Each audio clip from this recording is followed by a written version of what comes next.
Hi, it's me again with Corel Draw Tips and Tricks.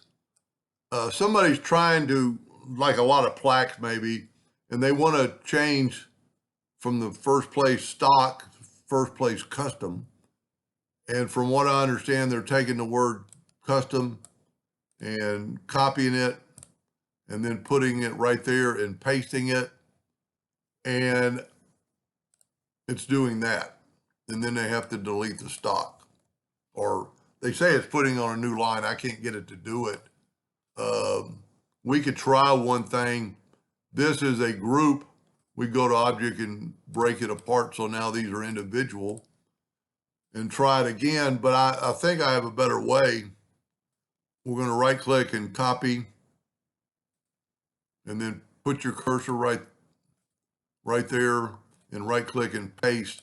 See, it's doing the same thing.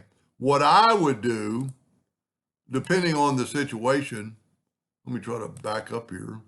Let me just get rid of this. You have this and you want to, let's say you have, let's just play.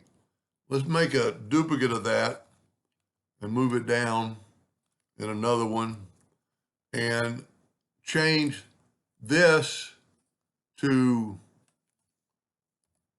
and I'm just guessing, second place.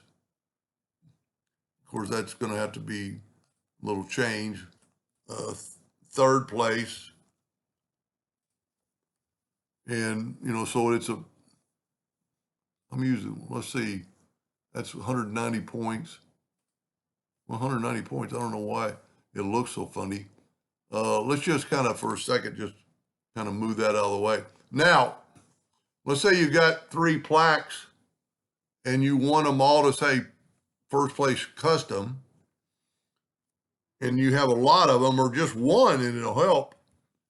If we go to edit and find and replace, go up top and hit, there's find object, find and replace text, and we're going to say replace text, and we're going to type in the word stock, and it doesn't even have to be capitalized like this is, and we're going to replace it with custom, and we're going to say replace all.